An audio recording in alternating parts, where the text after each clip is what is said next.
네, 안녕하십니까. 오늘도 일상기도회를 통해서 하나님의 은혜를 누리는 귀한 하루를 보내시기 바랍니다. 오늘 함께 나눌 말씀은 계속해서 이어지고 있는 역대상 19장 1절에서 20장 8절까지의 말씀입니다.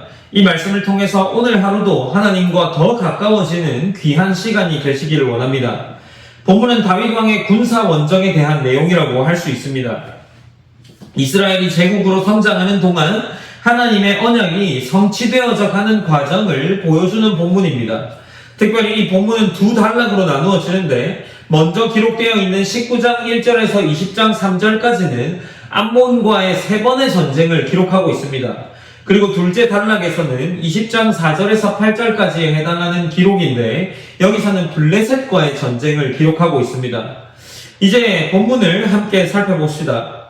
19장 1절에 보면 암몬 자손의 왕 나하스가 죽고 라고 기록을 합니다. 이 나하스라는 왕은 다윗과 화친을 맺고 있던 왕인데, 그래서 이 암몬 자손의 왕인 나하스가 죽고 나서 그의 아들이 왕이 되니 다윗은 다시 한번 그들과의 화친을 맺고자 합니다. 계속해서 평화의 시간들을 보내고자 그들에게 나아가고 있는 거죠. 그래서 19장 2절에서는 이렇게 기록합니다. 다윗이 이르되 한운의 아버지 나하스가 전에 내게 호의를 베풀었으니 이제 내가 그의 아들 한운에게 호의를 베풀리라 하고 사절들을 보내서 그의 아버지 죽음을 문상하게 하니라 라고 기록을 합니다.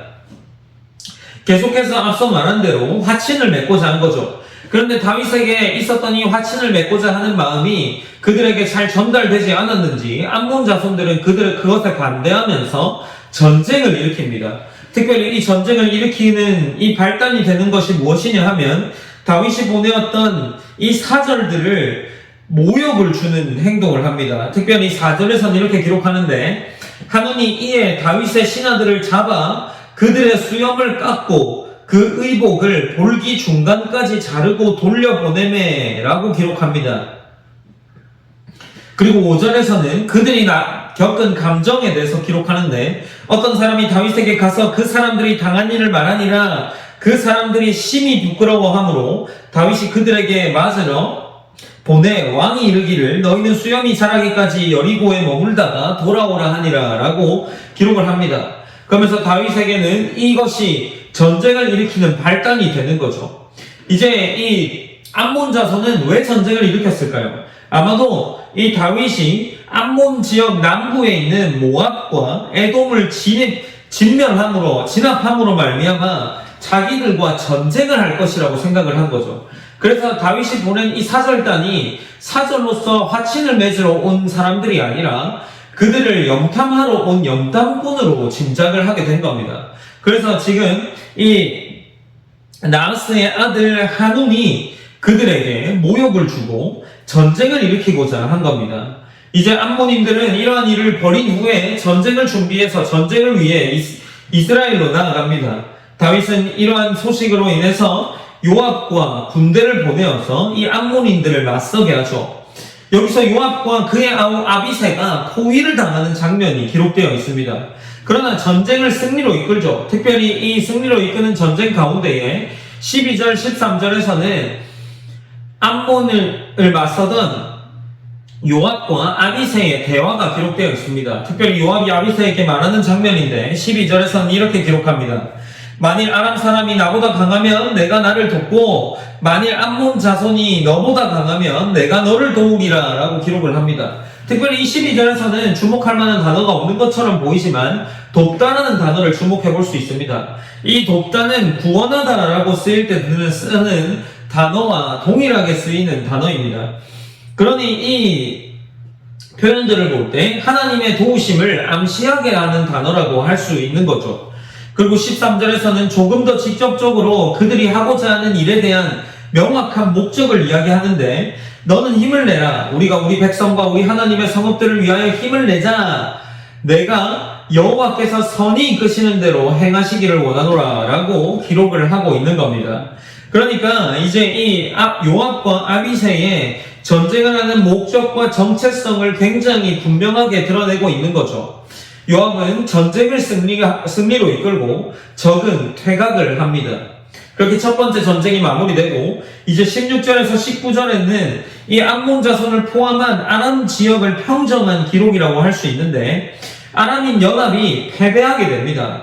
하다데셀은 다시 아람인들을 모으고 암몬 자손으로서 전쟁을 나가게 되는 거죠. 이때는 다윗이 직접 나가는 장면이 기록되어 있습니다.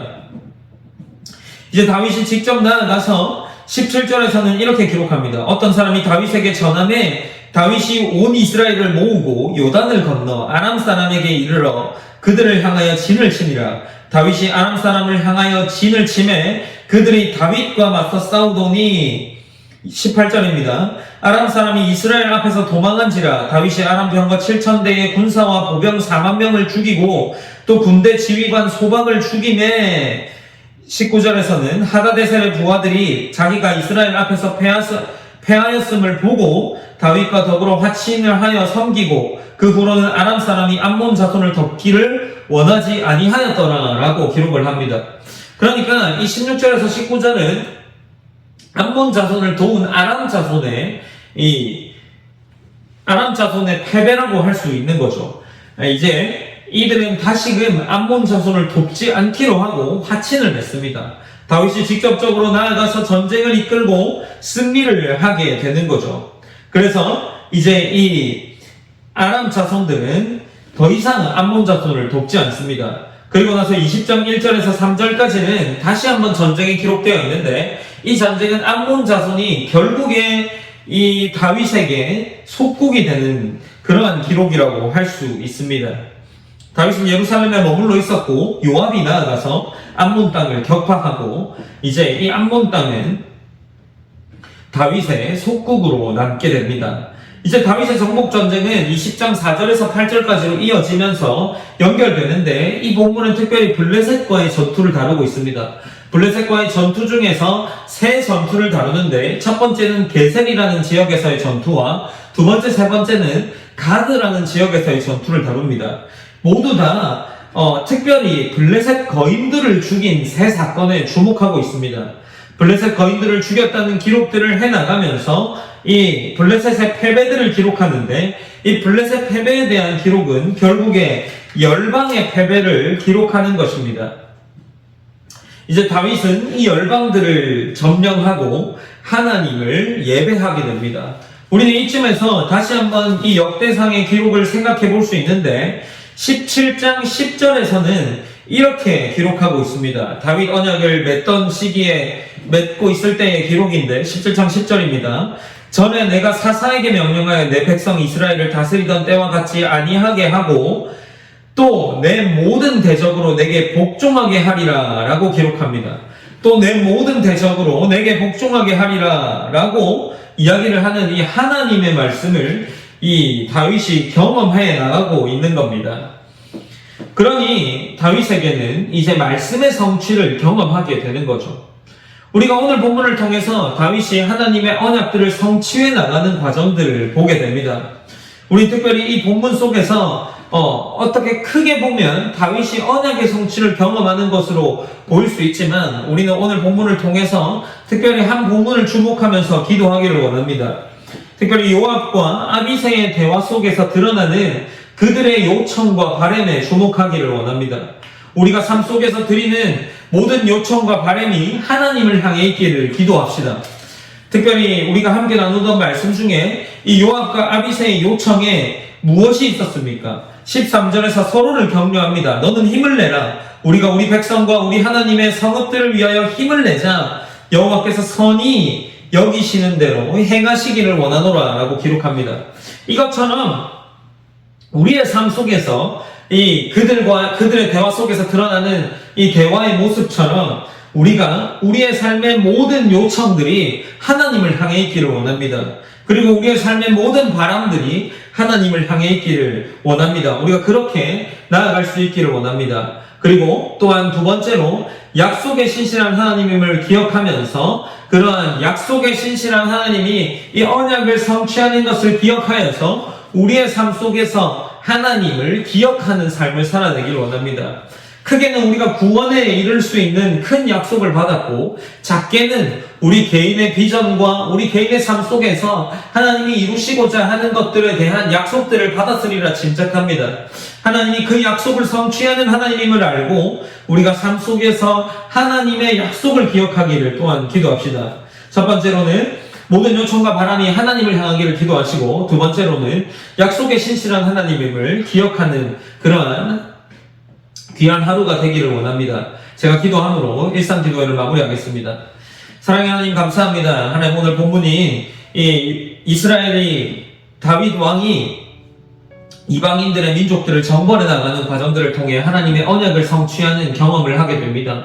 하나님 우리의 삶 속에서도 하나님의 말씀이 성취되는 경험이 있게 하시고, 또한 우리가 함께 나눈 기도 제목처럼 하나님께서 우리와 함께 하심으로 말미암아 우리의 삶의 모든 방향과 바람과 요청이 하나님을 향해 있을 수 있도록 인도하여 주시옵소서. 그렇게 하루를 보내게 하시고, 또한 우리 개인에 맺어진 모든 약속에 신실하신 하나님이 그 약속을 듣고 성취해 주실 것이라는 것을 믿고 나아갈 수 있는 귀한 하나님 자녀 될 수 있도록 인도하여 주시옵소서. 언제나 하나님께 모든 것을 의탁하며 맡기며 나아갈 수 있게 하시고, 그것들을 통해서 하나님과 더 친밀한 관계 속에서 하루를 보낼 수 있도록 인도하여 주시옵소서. 모든 영광 하나님께 올려드리며 살아계신 예수님의 이름으로 기도드립니다.